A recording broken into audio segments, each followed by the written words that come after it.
Vamos a ir a la parte que nos que alimenta nuestra vida. Y, como decía el salmista David, podemos decir, ¿no?, que la palabra es como miel a nuestra boca. Y es verdad, es el alimento que Dios ha permitido que tengamos. Por eso nuestro corazón y nuestra mente, todo nuestro ser debe estar dispuesto. Vamos a ir a Juan capítulo 15, versículo 8. Juan capítulo 15, versículo 8. Y ustedes pueden leer ahí. Y dice así: cuando producen mucho fruto, demuestran que son mis verdaderos discípulos, y eso le da mucha gloria a mi Padre. La Reina Valera dice: en esto es glorificado mi Padre, en que vayáis y llevéis mucho fruto, y seáis así mis discípulos. Bueno, estamos estudiando acerca del fruto del Espíritu Santo. Yo espero que todavía estemos conectados allí, que tengamos esa palabra ahí retenida en nuestra mente. El fruto del Espíritu Santo. Bueno, lo que Jesús dice acá, en esta palabra, es que uno de los deseos de Dios es que su pueblo lleve mucho fruto. No es poco, no es al 50, ni al 60, ni al 80, es al 100%. Y no es solo cantidad, también es calidad. Este es el deseo de Dios. ¿Por qué? Porque esto, oiga bien, demostrará que ustedes son mis verdaderos, ¿qué?, discípulos. ¿Qué es lo que demuestra que somos sus verdaderos discípulos? El fruto que nosotros llevemos. Bueno, entonces, el fruto es lo que determina el tipo de árbol. Y yo les decía anoche que para nosotros esta parábola para nosotros es muy fácil de entender. Mire, sencillísimo de entender. ¿Por qué? Porque estamos muy familiarizados todos, porque todos tenemos una raíz del campo, somos campesinos. Y nosotros sabemos, ¿no?, cómo es este proceso. Y yo decía, bueno, una persona de la ciudad, una persona que nunca ha estado en el campo, una persona que nunca ha sembrado una planta, le va a quedar más difícil entender. Pero nosotros tenemos el privilegio de poder entender con más claridad este pasaje. El fruto es lo que determina el tipo de árbol. Sabemos que un árbol de naranjas es de naranjas porque da naranjas. ¿Es así o no es así? Bueno, ¿ese árbol de qué es? De naranjas. ¿Por qué? Porque le veo las naranjas. O sea, así de sencillo, ¿no? Igual con las personas. Es lo que hacemos, lo que decimos, es cómo nos comportamos, lo que demuestra qué clase de personas somos. Y yo quiero repetir esto por si alguien no lo captó. Es igual con nosotros. Es lo que hacemos, lo que decimos y cómo nos comportamos, lo que demuestra qué clase de personas somos. No hay otra manera. Eso es. Vamos a mirar Lucas capítulo 6, versículo 43. Es donde Jesús nuevamente está hablando de esto de una manera más puntual, de una manera más clara. Póngale cuidado a lo que dice ahí. Dice: un buen árbol no puede producir frutos que dicen malos. O sea, eso es antinatural. Eso no es lógico. De un buen árbol se espera recibir buenos frutos. Un árbol malo no puede producir frutos buenos. O sea, todo está condicionado, todo está establecido. Este árbol es bueno, voy a recibir buenos frutos. Este árbol es malo y ya sé que los frutos son malos. Y dice el versículo siguiente, dice: al árbol se lo identifica por sus frutos. Los higos no se recogen de los espinos, y las uvas no se cosechan de las zarzas. Las zarzas dan zarzas. Bueno, da el fruto de la zarza, yo creo que ni fruto tiene, ¿no? Tienes como una flor, pero es espinoso. Y el 45 dice, una persona buena produce cosas buenas. Oiga bien, una persona buena produce cosas buenas del tesoro de su buen corazón, y una persona mala produce cosas malas del tesoro de su mal corazón. Lo que uno dice brota de lo que hay en el corazón. Ahora, esta es otra cosa, ¿no? Lo que nosotros decimos o hacemos no viene de afuera, no está influenciado por lo de afuera, sino está influenciado por quién o por qué, por lo que hay dentro de nosotros. Entonces, esta declaración es muy clara. Ahora vamos a mirar Juan 14, 11 y 12 para tomar el ejemplo de Jesús, ¿no? Jesús mismo se coloca como ejemplo.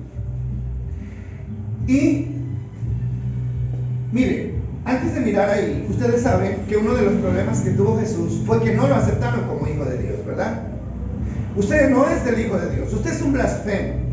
Y cuando él decía yo soy hijo de Dios, entonces se le iban encima y contradecían esa verdad.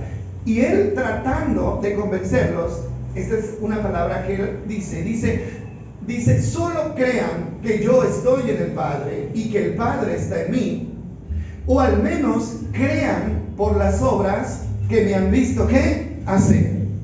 En otras palabras, lo que Jesús les estaba diciendo es, si ustedes no quieren creer que yo soy hijo de Dios por lo que les digo, entonces créanme por lo que hago, ¿sí? Ahora, lo que Jesús hacía era una prueba de quién era él y de que verdaderamente era el hijo de Dios. Pero mire lo que dice el 12.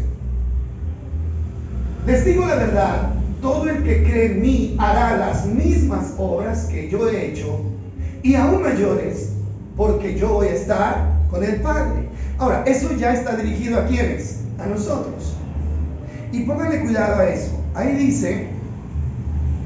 dice, bueno, Jesús se identificó como hijo de Dios por lo que hizo, por cómo vivió, por cómo amó, por cómo perdonó, por cómo ayudó, por cómo sirvió y por cómo obedeció.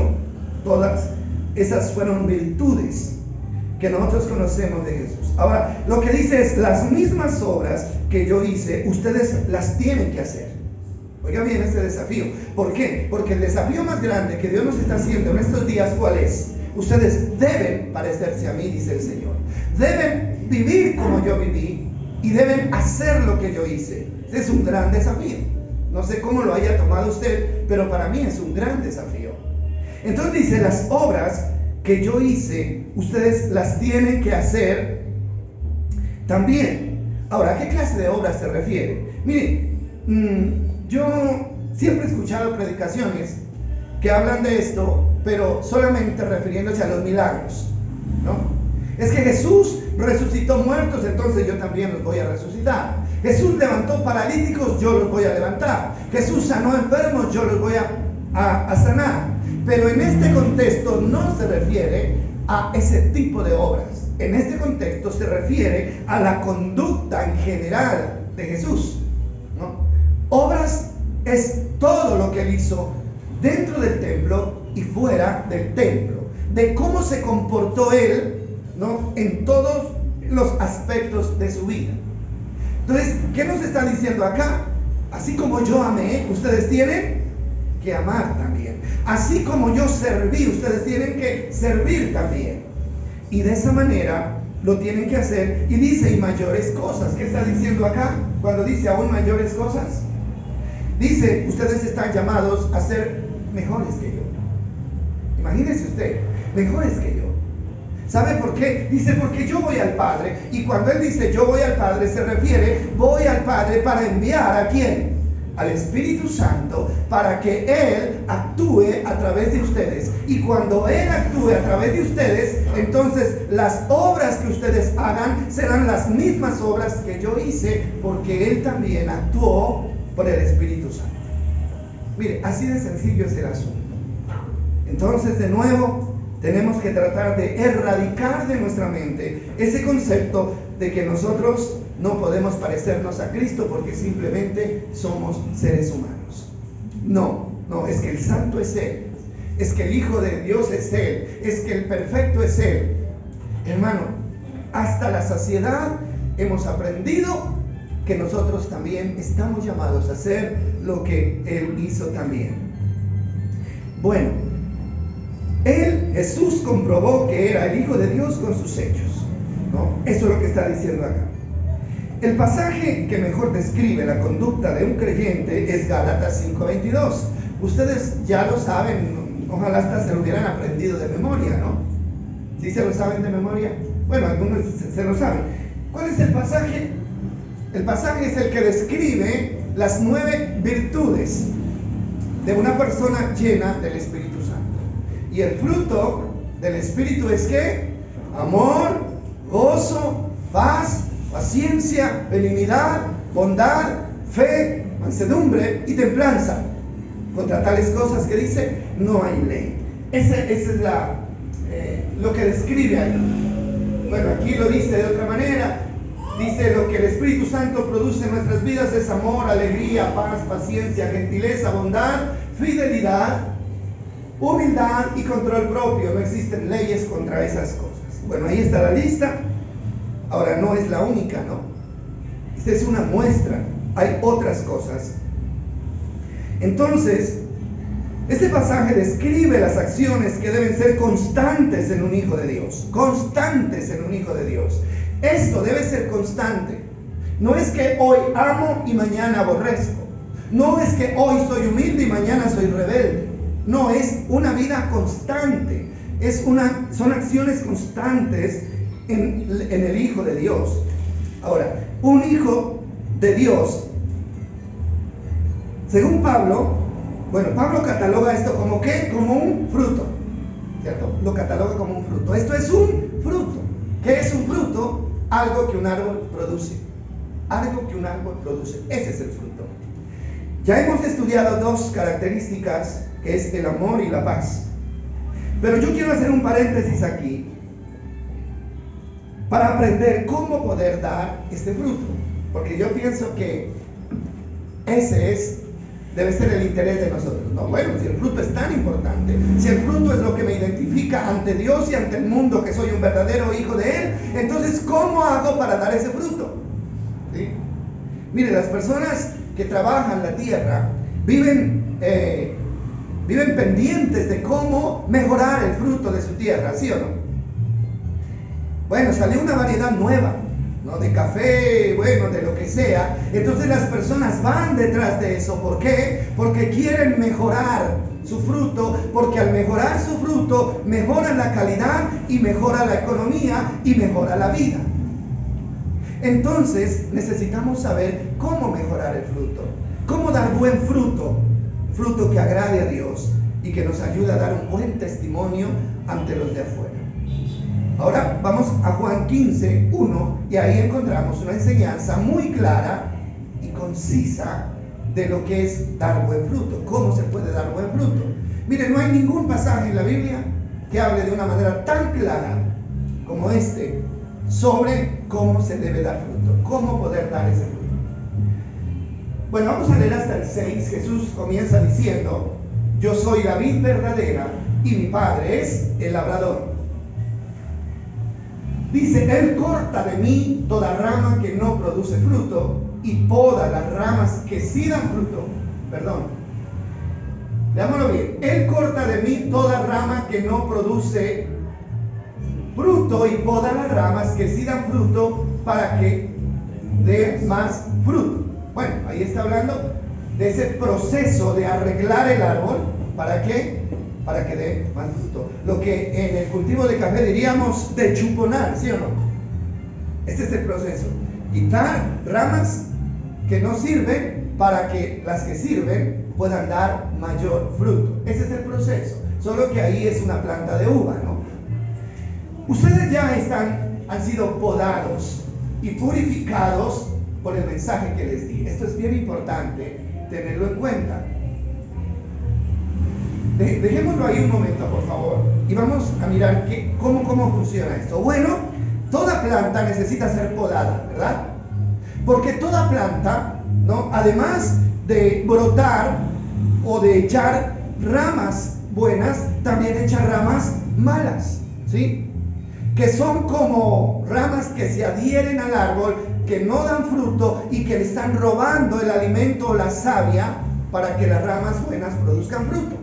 Ahora, esas ramas hay que cortarlas. Y también se habla de la maleza que crece alrededor de las plantas. Hoy en día los cultivadores utilizan herramientas. Antes se utilizaba la pala, ¿no?, o el machete. Hoy ya no se utiliza la pala o el machete, sino que se utilizan herbicidas y se utilizan, guadañas, ¿no? Bueno, ¿para qué?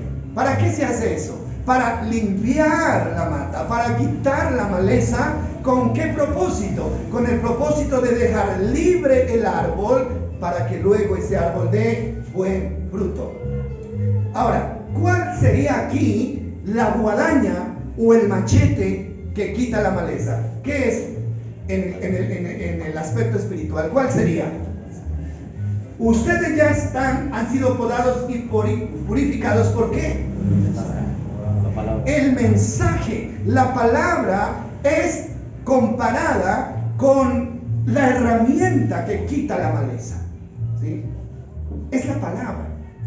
Por eso, mis amados, aunque la maleza se adhiere al árbol, es parte del árbol, ¿no?, y de pronto al árbol le gustaría que le dejen sus chupones ahí, pero el cultivador sabe que los tiene que arrancar, así le duela al árbol.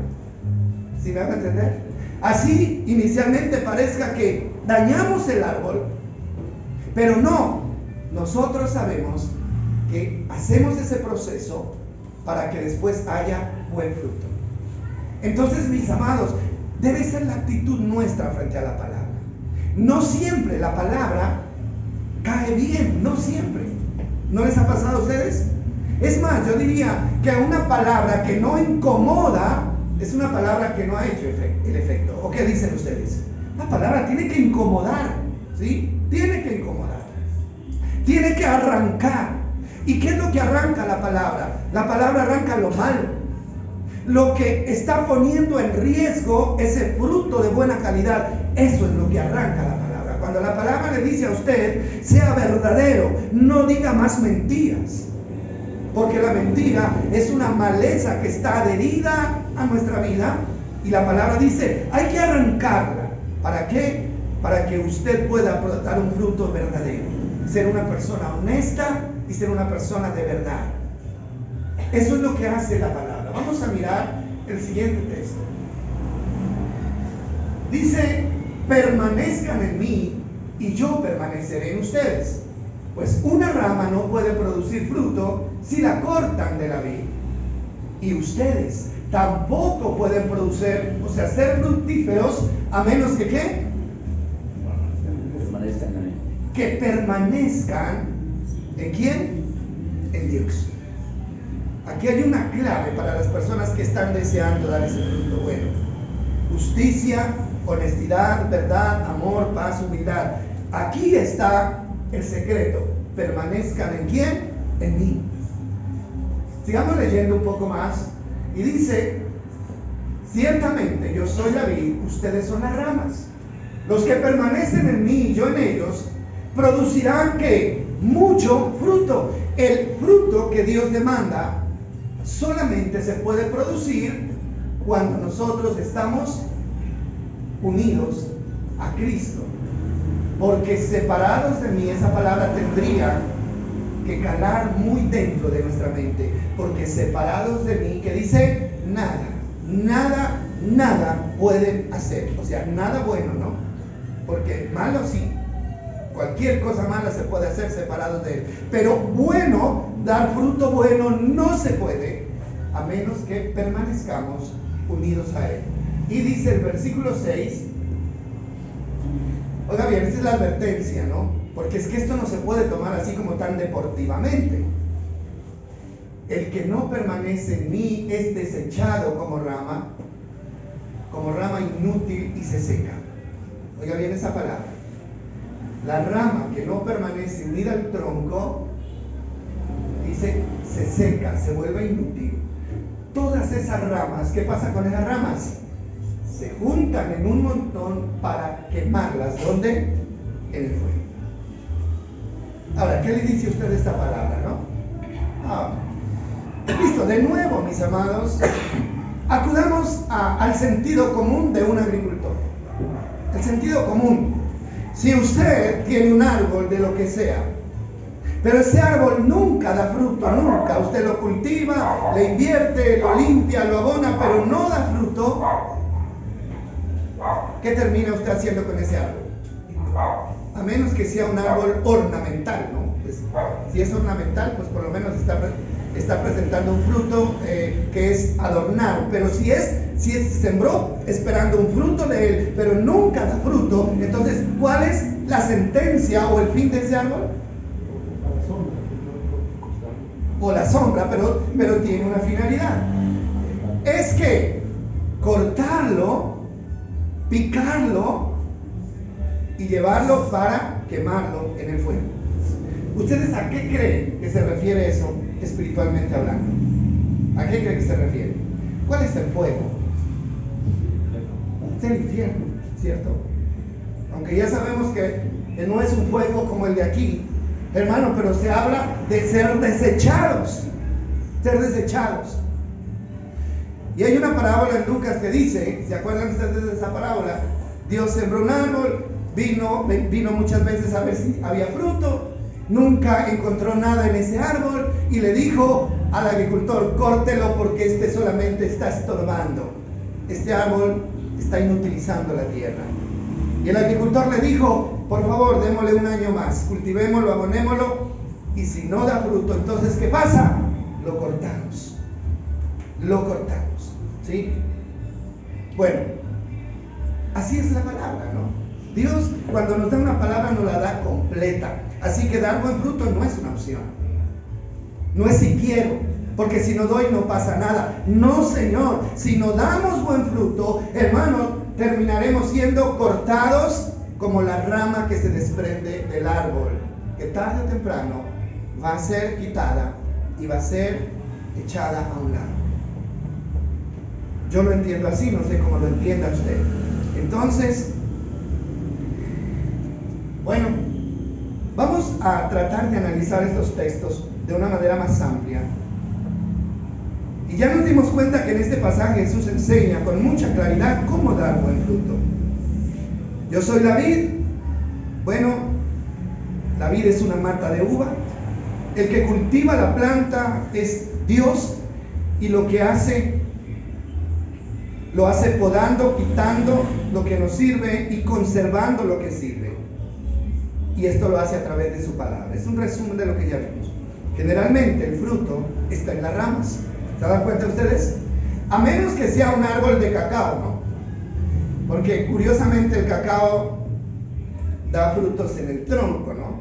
Pero es muy raro, aunque también da frutos en las ramas. Pero generalmente el fruto está en las ramas, según el ejemplo de acá, porque estamos hablando de la uva, ¿no? Entonces, el fruto está en las ramas, y las ramas son variantes que se desprenden del tronco. El tronco está sembrado en la tierra, de donde absorbe la savia, que luego distribuye a las ramas. Así es el proceso. Ahora, este proceso no se puede interrumpir, porque si se interrumpe, una rama se separa del tronco, ya no puede dar fruto y termina, ¿qué? Secándose y siendo recogida para ser echada en la candela. Ese es el proceso, ¿no? El mandamiento principal aquí, ¿cuál es? Permanecer. El mandamiento no es den fruto, aunque estamos hablando de dar fruto. Entonces, hay personas que, no, el mandamiento del Señor es den fruto, den fruto. Ahora sí tenemos que dar fruto, pero el mandamiento aquí es permanecer, ¿no? Porque de la permanencia, de la conexión, de la unión, depende el fruto.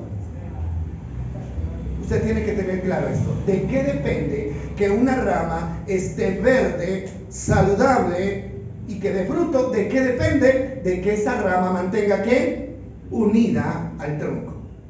De eso depende. Entonces aquí la clave es la permanencia. Mire, en este pasaje la palabra fruto aparece 8 veces, pero la palabra permanecer aparece 15 veces. Esto indica que la permanencia es fundamental cuando usted y yo queremos dar ese fruto que Dios espera. Si permanecemos unidos a Cristo, el fruto vendrá automáticamente. ¿Por qué, mis amados, batallamos tanto para dar un buen fruto, para vivir una vida correcta? ¿Por qué? Si la gente quiere, yo quiero ser humilde, yo quiero ser humilde, yo quiero ser honesto, yo quiero vivir en paz, yo quiero vivir, tener paciencia, yo quiero. Pero pareciera que esas virtudes como que flotan, simplemente yo no las puedo alcanzar. ¿Sabe por qué? Porque no es con querer simplemente, no es proponerse simplemente, no es como dicen los profesionales, ¿no?, de la psicología. Si usted está enfadado, entonces cuente hasta 100 o cuente hasta 10. No, o sea, la clave es permanecer, estar recibiendo de Dios la fuerza para poder mantenerme en esa decisión de dar el fruto correcto. Sí, me estoy haciendo entender, ¿verdad? Es la permanencia. Si no permanecemos, hermano, no hay posibilidades de nada. Entonces el fruto se da automáticamente, sin más esfuerzo. Y el versículo 5 dice, porque separados de mí, ¿qué dice? No pueden hacer ¿qué? Nada, absolutamente nada. Nada bueno podrán hacer ustedes. Entonces la permanencia aquí es fundamental. Ahora, la segunda cosa importante aquí es, ¿qué es permanecer? ¿Qué es permanecer? Bueno, si de la permanencia depende el fruto, y si del fruto depende, o sea, que me cataloguen como bueno o como malo, entonces, ¿qué es permanecer? Bueno, yo estaba averiguando en el diccionario la palabra, los sinónimos de permanecer hay muchísimos, pero algunos dicen permanecer es, si permanecer en el mismo lugar, ¿no? Permanecer en el mismo lugar, permanecer con la misma actitud, permanecer con la misma decisión. Permanecer es mantenerse, permanecer es continuar, permanecer es persistir, permanecer es durar. ¿Cuál es el problema del ser humano? Lo que yo decía, hermano, que hoy queremos ser humildes, pero mañana ya no queremos. Hoy somos pacientes, pero mañana ya no somos. Entonces aquí es permanecer. Y en este caso es mantenernos en comunión con Dios.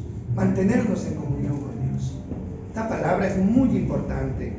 Es permitir que Él nos guíe con su Espíritu Santo. Esta permanencia, ¿qué exige? ¿Qué exige esta permanencia? ¿Qué exige el que yo pueda tener una comunión permanente con Dios? Bueno, exige muchas cosas, pero primero exige búsqueda constante de su presencia. Pues, si yo lo que quiero permanecer es en Dios, entonces ¿cómo puedo permanecer en Dios? Pues buscando ¿qué? Su presencia. No alejándome de Dios. Busco su presencia a través de la oración constante. La oración constante. Hermano, pero no es esa oración religiosa, no.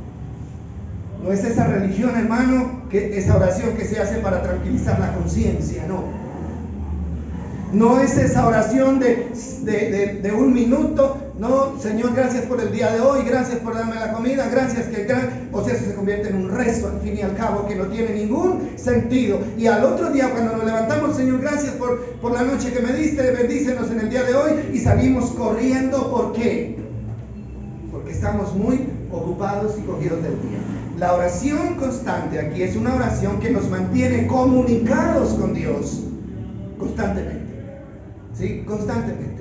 Hermano, todos los días, óigame bien, todos los días debemos sacar un tiempo para hablar con Dios. Debemos sacar un tiempo.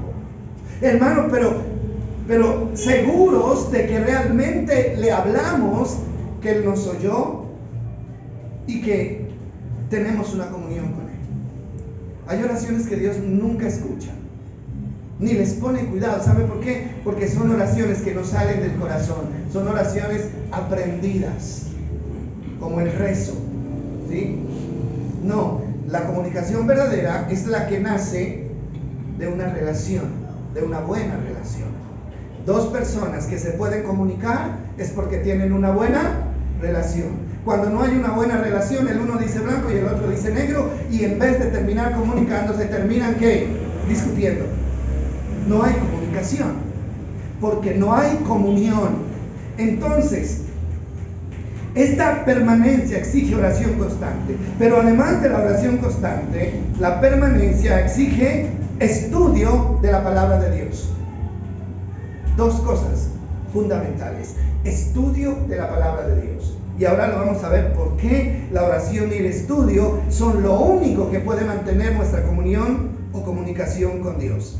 Ahora, ¿qué dice el versículo 10? Esto es muy importante en el acto de permanencia.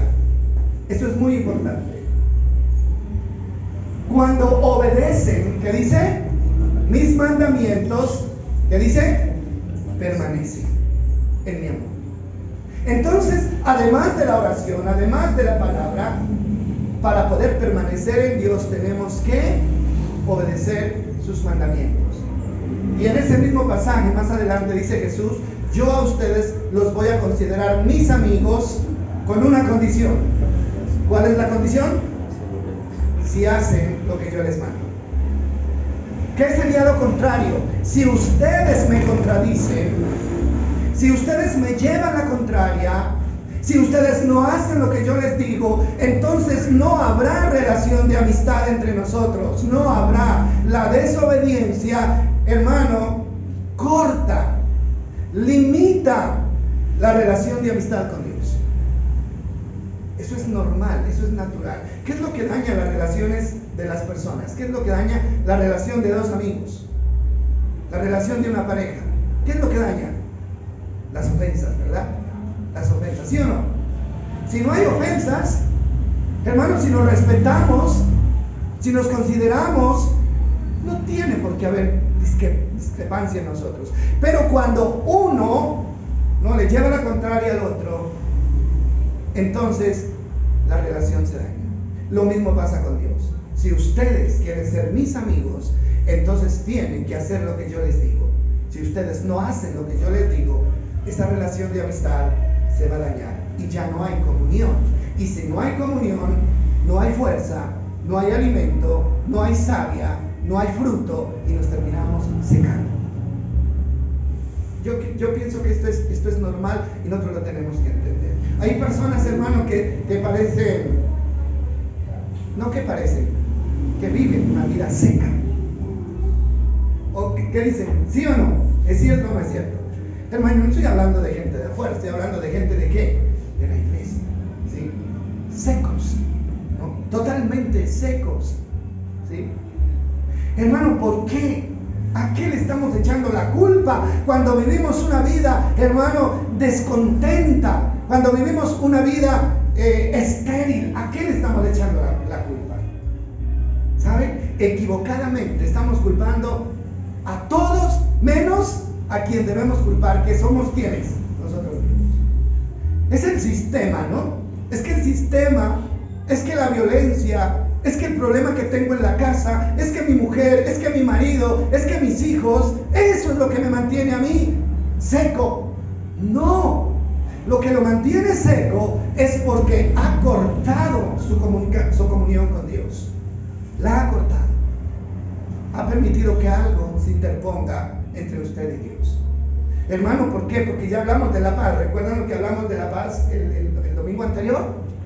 Mi paz les dejo, dijo Jesús, mi paz ¿qué? Les doy, no como el mundo la da, no como el mundo la da. Así que no tengan miedo. ¿Qué decíamos de la paz? La paz que da el mundo es una paz que depende del bienestar, no material. Y la gente dice, es que como me fue bien en la cosecha, entonces contento, ¿verdad? Silbo y canto, porque me fue bien en la cosecha. Pero si me fuera mal, ¿no es cierto? O uno le ve la carita a la gente cuando el precio del café sube, ¿no? Contentísimos, sonrientes allá haciendo cola. Pero cuando el café baja, ¿qué pasa? Eso cambia, ¿verdad? Y ya la gente brava, y la gente haciendo comentarios, y esto no sirve para nada, y yo no sé qué. ¿Qué está pasando ahí? Su paz, su gozo, su alegría está dependiendo ¿de qué? De una circunstancia externa. Pero ¿qué dice la palabra? Dice que la paz de Dios es una paz que no tiene en cuenta las circunstancias externas, sino que se mantiene, haya o no haya, llueva o haga calor, haya cosecha o no haya cosecha.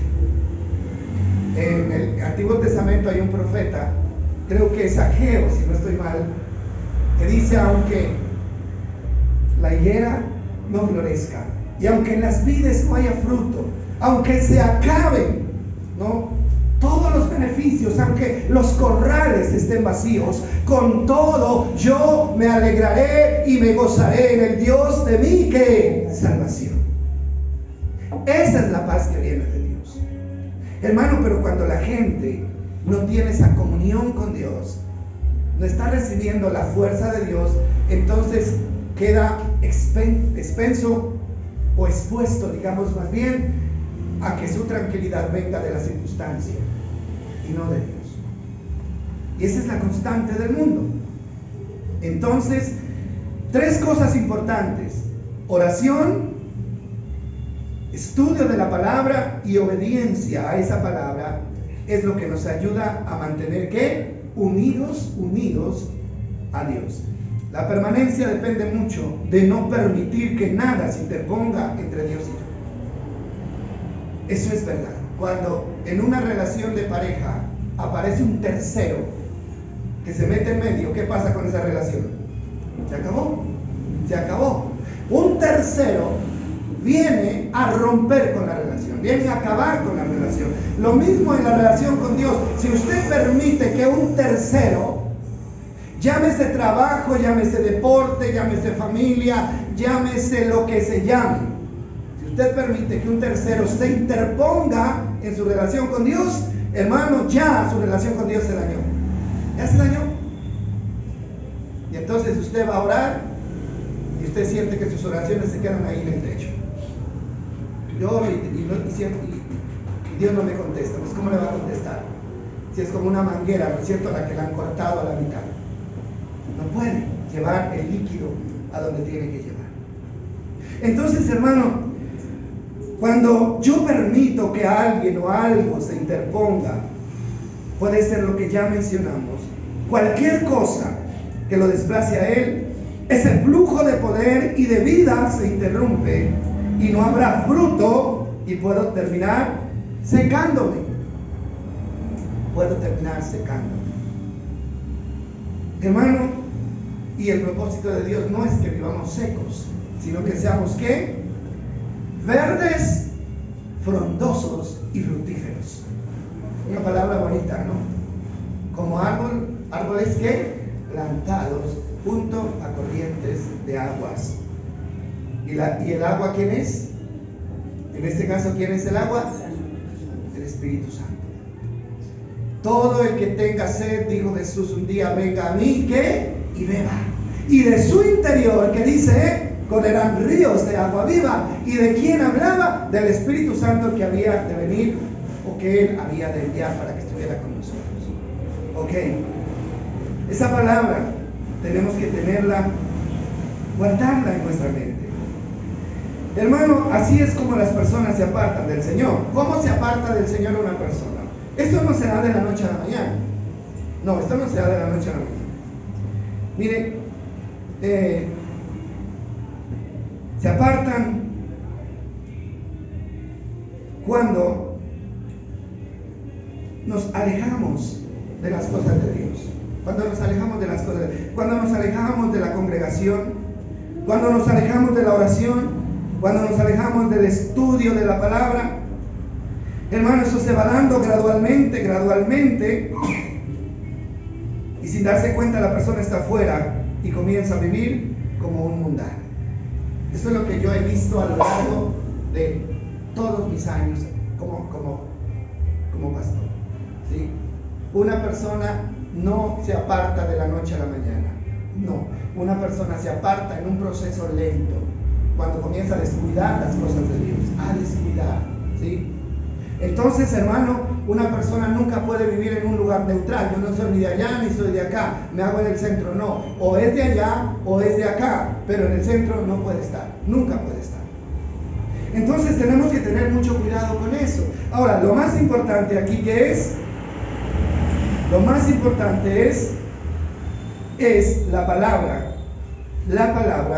y la oración, ¿sí? Vamos a mirar lo que dice el versículo 7, versículo 7. Hermano, yo los animo a que ustedes se disciplinen en esto. Yo no sé qué tanto ora usted, ojalá sea usted una persona. Ahora, no es tanto el tiempo que dedique a orar, es la calidad. A veces hay gente que dice mucho, pero al fin no dice nada. Y hay gente que dice poco, pero transmite un mensaje. Miren lo que dice el 14. Pero si ustedes permanecen en mí y mis palabras permanecen en ustedes, que dice, pueden pedir lo que quieran y les será ¿qué? Hecho. ¿Qué hay ahí para permanecer? ¿Qué aparece ahí? ¿Ah? La oración, cuando dice pida, ¿eso qué es? Oración. Y arriba, ¿qué dice? Permanecen en ¿qué? Mis palabras. El estudio de la palabra y la oración es lo que nos permite permanecer unidos a Cristo. ¿Por qué cree usted que el diablo esto es lo que más ataca? El diablo lo que más ataca es la oración, ¿no? Siempre van a haber problemas, siempre va a haber pereza, siempre va a haber sueño. Usted decide orar y el amigo llegó a la casa y lo entretuvo. Usted decide ir al templo y se le presenta un trabajo, le llegó la visita. Usted decide estudiar la Biblia y algo se le atraviesa. ¿Por qué cree? Eso no es gratis. El enemigo sabe que para mantenerlo a usted lejos de Dios, raquítico y sin fruto, lo tiene que hacer manteniéndolo alejado de la palabra de la oración. Ese es el alimento. Ahora, ¿por qué estas dos cosas son importantes? Miren, es así de sencillo. La comunicación es clave en la relación, ¿no es cierto? Una pareja que no se comunica es una pareja que termina rompiendo su relación. Por decir algo, dos personas son muy amigos, ¿no es cierto? Y se encuentran, bueno, comparten, se están llamando, y mientras la comunicación exista, la amistad existe. Pero uno se fue. Nunca más volvió a comunicarse, nunca más se supo de esa persona. ¿Qué pasa con esa amistad? Se acaba. Hermano, cuando usted ora, póngale cuidado a esto, cuando usted ora, usted se comunica con Dios, usted le habla a Dios. Y cuando usted estudia la palabra, Dios le habla a usted. Entonces, entre la oración y el estudio se da un diálogo. Estoy dialogando. Mire, no es que yo oro mucho. Está bien. Pero si usted ora y no estudia, la comunicación está a la mitad. Perdón.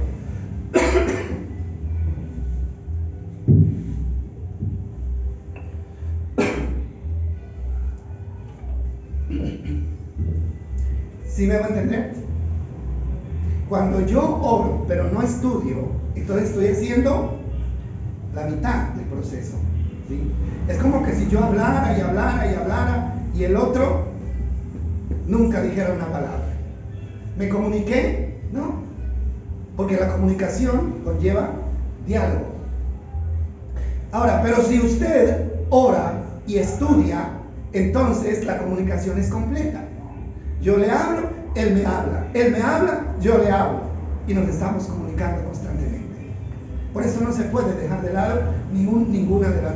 Además que yo estudio mucho la Biblia, yo leo mucho la Biblia, que está bien, lea la Biblia. Pero si no ora, es lo mismo. Bueno, yo creo que estamos entendiendo lo que Dios quiere decirnos esta mañana. Pero vamos a mirar un pasaje en Oseas, vamos a mirar en el Antiguo Testamento. Bueno, ya estamos terminando. Oseas capítulo 14, versículo 8. Quiero que le ponga mucha atención a este texto, por favor, y no se le olvide que este estudio se trata de dar fruto.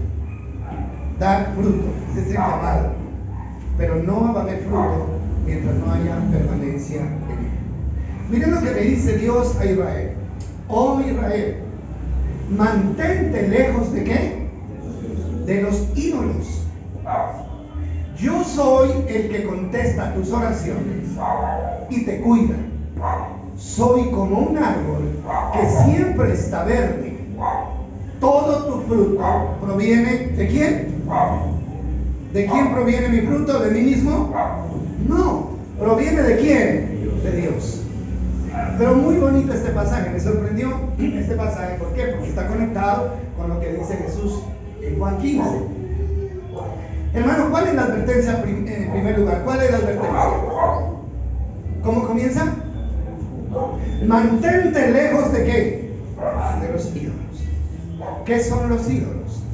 Los ídolos son todo lo que se interponga entre Dios y yo. Ya lo dijimos. Hermano, no necesita ser una estatua ni una estampa. Hermano, puede ser cualquier otra cosa que usted considere justa. No, es que yo no puedo orar porque esto, es que yo no puedo leer por esto. No importa. Todo lo que lo aleje de Dios se convierte en un ídolo. Y Él dice, yo soy el que contesta sus oraciones, apártense de los ídolos. Denme importancia a mí. ¿Qué más? Yo soy el que los cuida, apártense de los ídolos. Los ídolos no los pueden cuidar. El dinero no puede cuidarlos como yo los cuido. Ustedes no pueden comprar todo lo que quieran con el dinero. Dinero es un poder limitado, ¿sí? Yo soy como un árbol que siempre está verde. Todo tu fruto proviene de mí, porque separados de mí, ¿qué dice? Ustedes no van a dar ningún tipo de fruto. Y eso nosotros lo que tenemos que tener muy en cuenta. Bueno, entonces, Salmo 1, solamente lo voy a leer, igual no necesitamos mucha explicación, pero tiene que ver mucho con el tema. Salmo dice, qué alegría para los que no siguen el consejo de los malos, ni andan con pecadores, ni se juntan con burlones. Ahí la palabra burlones significa los que se burlan de las cosas de Dios. El 2 dice, sino que se deleitan en la ley del Señor, meditando en ella. ¿Cuándo? ¿Cada 8 días? No. ¿Cada 15? No. Día y noche. Se deleitan meditando en la palabra día y noche. Entonces, oiga bien, son como árboles plantados a la orilla de un río, que siempre dan fruto en su tiempo, su hoja nunca se marchita y prosperan en todo lo que hacen. Qué palabra tan bonita. Esto nos conecta con un pasaje de Josué, ¿no? 1:8, que dice, si ustedes meditan en la ley de Moisés día y noche para hacer todo lo que en él está escrito, entonces harán prosperar su camino y todo les saldrá bien. Y miren lo que dice el 4, eso es lo contrario, ¿no? Esto es para los que meditan, para los que permanecen unidos a Dios a través de la palabra. Pero miren los que no lo hacen. No sucede lo mismo con los malos, se los cataloga como malos. ¿Por qué? Porque si usted no está conectado a Dios, sus frutos van a ser malos, porque van a ser los deseos de su corazón. Dice, no sucede así con los malos, son como paja inútil que esparce el viento. Serán condenados cuando llegue el juicio, los pecadores no tendrán lugar entre los justos. La pregunta es, ¿qué quiere ser usted? ¿Un árbol que da fruto bueno o paja que el viento arrastra por donde él quiere. Pues estamos llamados a ser árboles que dan buen fruto. ¿Listo, mis amados? Entre todos esos frutos, ahí mismo el pasaje de Juan lo dice, sobresale el amor, ¿no? Dice el versículo 12, miremos Juan 15:12. Con esto estamos terminando. Juan 15:12. Este es mi mandamiento. ¿Cuál es el mandamiento? Está en el contexto del pasaje que estamos estudiando. ¿Cuál es el mandamiento? Ámense unos a otros de la misma manera en que yo los he amado. Gálatas 5:22 comienza dándole prioridad al fruto del amor. Al fruto del amor. Hermanos, y Romanos 8:35, sí lo podemos leer en la versión, bueno, yo lo busco acá, en esta versión nueva. No dejen que nada los aparte de Dios. No dejen que nadie los aparte de Dios. El apóstol Pablo sabía con claridad, mis amados, que tenía que mantenerse unido a Cristo. Dice la versión lenguaje actual: ¿quién podrá separarnos del amor de Jesucristo? Nada ni nadie, oiga bien, nada ni nadie se puede interponer en nuestro amor a Él. Nada ni nadie. Ni los problemas, ni los sufrimientos, ni las dificultades, tampoco podrán hacerlo el hambre, ni el frío, ni los peligros, ni la muerte. Nada puede separarnos del amor de Dios, porque separados de Él, ¿qué? No somos nada. No, sí somos ramas secas que tarde o temprano serán echadas en el fuego. Entonces, mis amados, sí se puede dar buen fruto. Amén, sí se puede, pero con esa condición: permanezcan unidos a mí, así como la rama que está unida al tronco florece y si lo cortan retoña y vuelve y retoña. ¿Por qué? Porque está recibiendo alimento del tronco, y Cristo es el tronco, y de Él nunca podemos separarnos. Hermano, apóyense en Él, acérquese a Él con la oración. Hermano, no deje que nada le robe esa bendición de la oración, de la meditación en su palabra. Nada, hermano, porque nada, absolutamente nada vale la pena. Nada vale la pena. Todo va a terminarse aquí. Todo se va a terminar. Pero lo que va a permanecer es lo que nosotros hagamos en dependencia de nuestro Dios. Bueno, Dios habla, nosotros decidimos qué hacemos con esta palabra. Ahí sí es decisión de cada uno de nosotros. Vamos a darle gracias a Dios. Dios amado, te agradecemos con todo nuestro corazón, porque entendemos, Señor, que tu deseo es vernos florecer, fructificar, dar fruto que nos satisfaga a nosotros y que bendiga a los que están a nuestro alrededor. Gracias porque tu deseo es traer vida abundante a nosotros. Hoy nos invitas, Señor, a fortalecer nuestra relación contigo a través, Señor, de la permanencia, que nada ni nadie, que no hayan disculpas, que no hayan mentiras que podamos creerle al diablo, que nos hagan pensar que hay cosas más importantes que estar cerca de ti. No hay nada, absolutamente nada más importante que estar cerca de ti. Gracias porque así lo estableciste y así lo estás demandando de nosotros. En el nombre de Jesús, amén y amén.